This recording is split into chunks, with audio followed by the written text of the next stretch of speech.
Now the next step, and this is not a necessary step, but is one that I actually like doing myself for my own personal style. And it's another paid program, and this one you don't need really to use.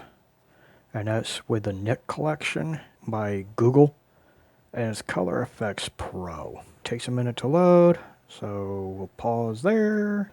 Alright, now that it's up and running, you can see the interface here. This is Color Efex Pro, and how I have it set up. And if you look, these are all filters that are applied by the program. And I come over here and star what my favorites are. So I click on this, it says favorites.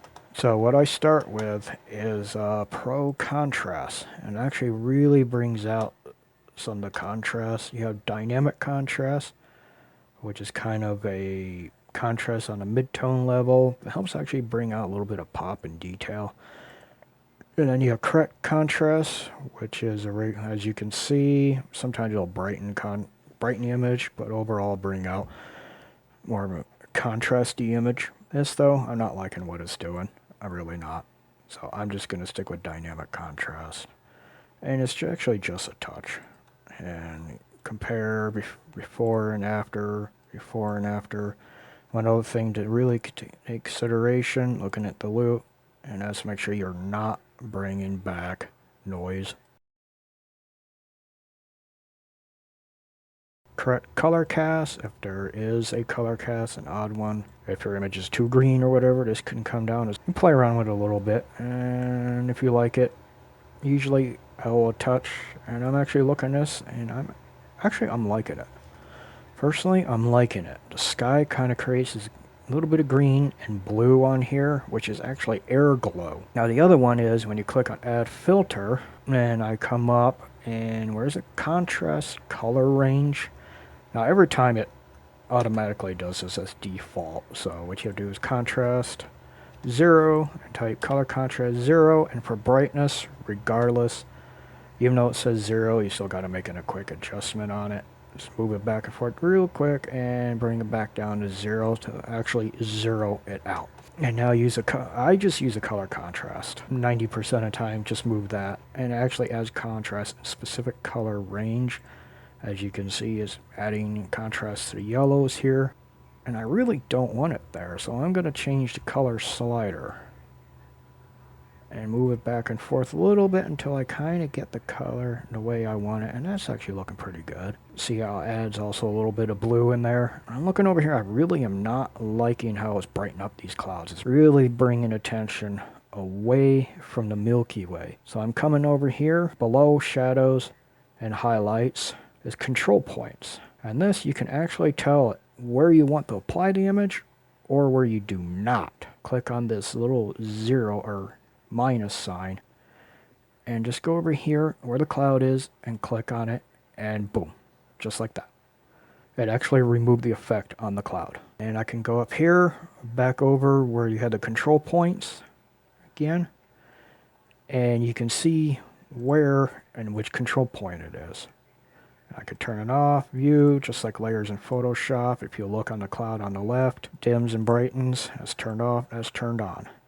You can also come up here in this little box, click on that, and the black is showing where it's being, the effects not being applied. White, just like layer mask in Photoshop, black conceals, white reveals, and it acts in the same manner.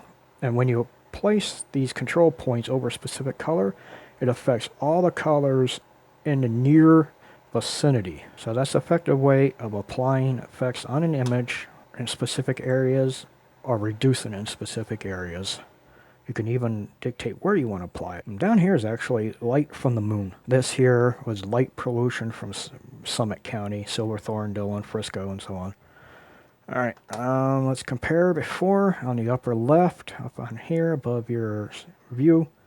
Let's just compare before, now after, before, after. And everything's got to be done small amount, subtle adjustments that are built up over time. Subtle. In each adjustment is a subtle step, one by one. You never want to do one step in large amounts.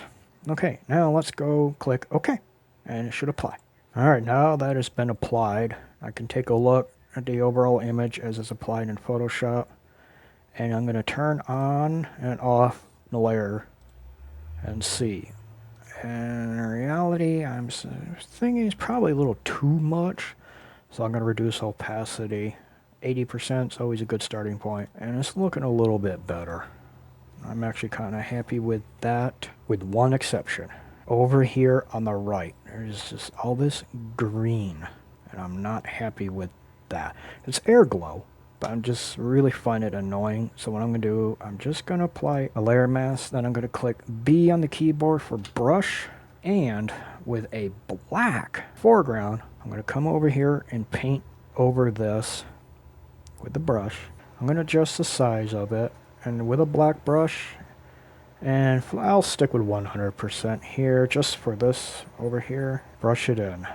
Brush it in a little more. And the backslash or key on your keyboard, push that and it'll give you a quick mask view. And then also using the Alt key, push down the Alt key and touch a layer mask. It actually will show you the mask itself. And remember, white reveals, black conceals. So again, that's actually air glow. The green there is air glow. Over here is actually, that's a little much there. I don't want that there either, so I'm going to kind of reduce this down here. That green is just too strong for my taste. And it's too bright here. I'm just going to brush it out. I'm just using 100% opacity and flow. Normally, you don't use it. You don't. You just don't. I am at this point, though, just to remove those specific objects. And backslash key. Again, click on that, and that's where you apply the effect.